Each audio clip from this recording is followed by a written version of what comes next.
Hey, how's it going, guys? Mr. Boss for the win here, and in today's Red Dead Redemption 2 video, we're going to be talking about something strange that happens in the mission American Distillation, particularly when Arthur and Dutch race home. So the long story short about this mission, Arthur, Dutch, and Bill have become temporarily deputized citizens of the Scarlet Meadows Sheriff Office as they help Archibald shut down a moonshine distillery and steal a wagon load of the Braithwaite's moonshine.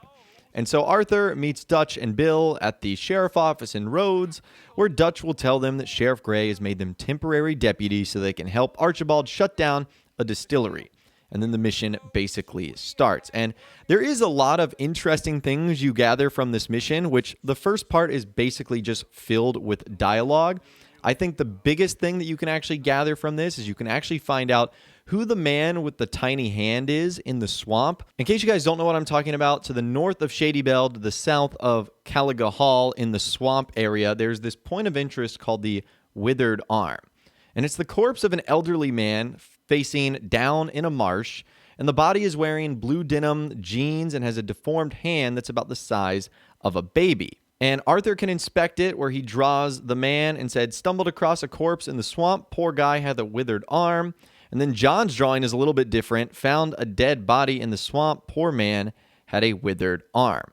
So that's the description right there. But during the mission American Distillation, Archibald McGregor tells of his uncle Reginald having one tiny hand like a child's on the end of a grown man's arm. So we know who this is, thanks to that conversation. Yes, this certainly smacks of the Raiders to me. Bunch of ex-Army Free Staters without an ounce of respect for the law. That's 7 government officials they've murdered this year alone.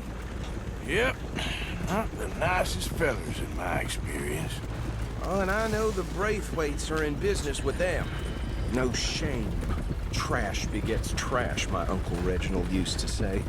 Go right at the crossroads. He had a few stories, let me tell you. Town preacher and town sheriff. Would drink a sailor under the table before breakfast. He had one tiny hand, like a child's, on the end of a grown man's arm. But anyway, this tells you what kind of people the Braithwaites are, selling moonshine to murderers. I tell folks don't even speak to him. Don't even look him in the eye. Bear right again here. I'm sure I wouldn't. So the mission does get a little bit more exciting after that, with Arthur and the rest of the gang having to take out some of the Lemoyne Raiders. And at the very end, this is when Arthur is asked by Dutch to actually race him home. And there's a couple of things I want to point out as this gets going. Should I stash this somewhere near camp, boss? Yes, show it to Hosea. I'm sure he can find a use for it. Bit of trouble back there, Arthur? Ain't there always? From what they was yelling, I think they were the buyers.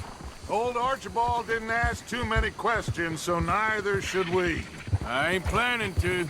That was worth the effort, though. Deputized and hiding in plain sight. These lawmen, these 2 families.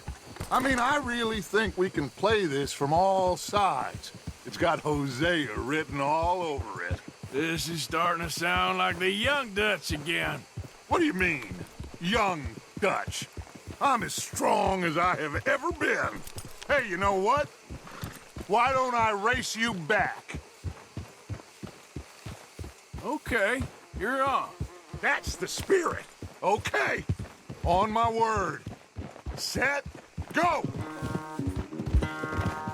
So the first thing that's interesting is when you accept this race, Rockstar actually triggers a bunch of little cool events to happen. Like, did you guys notice there was a train going across the tracks right there?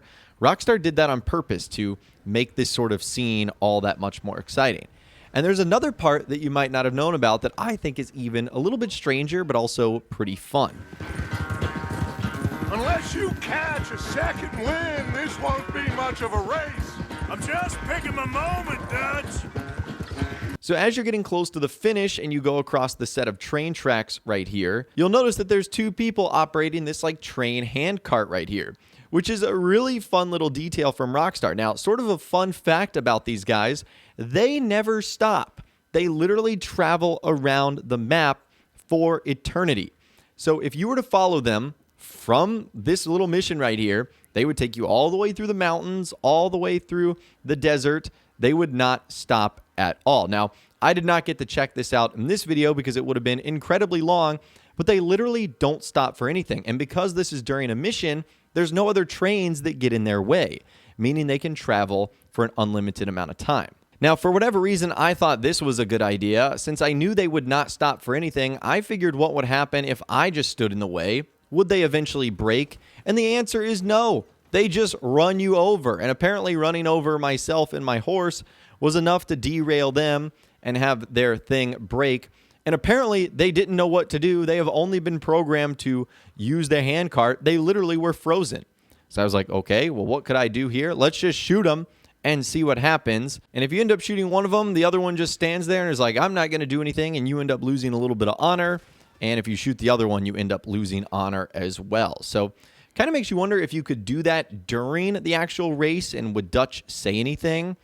Because he does have a lot of commentary throughout. You never were much of a rider. We'll see about that. Don't forget, I taught you everything you know. Unless you catch a second win, this won't be much of a race. I'm just picking my moment, Dutch. And then, of course, once you get back to camp, that will trigger the cutscene of you obviously losing the race. And this is what happens here. Sorry, Arthur. This ain't looking good for you.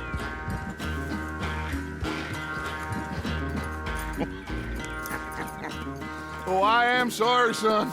Well, spare the gloating, Dutch. Oh, I'm not a gloater.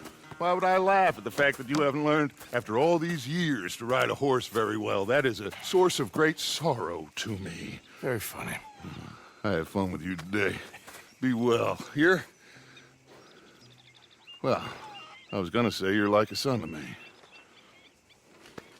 But you're more than that.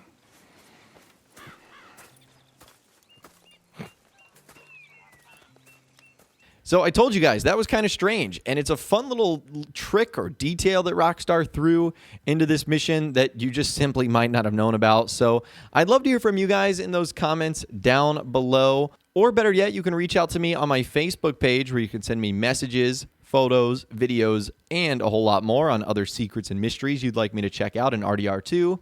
If you guys did go on to enjoy this video, though, a like rating would, of course, be awesome.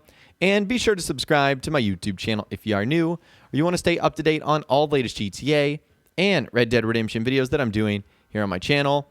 And be sure to ring that notification bell as well. Sometimes YouTube just doesn't work, and if you ring that bell, you'll always be guaranteed to be notified when new videos arrive.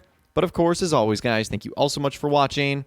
Take care, and I'll see you guys in the next video.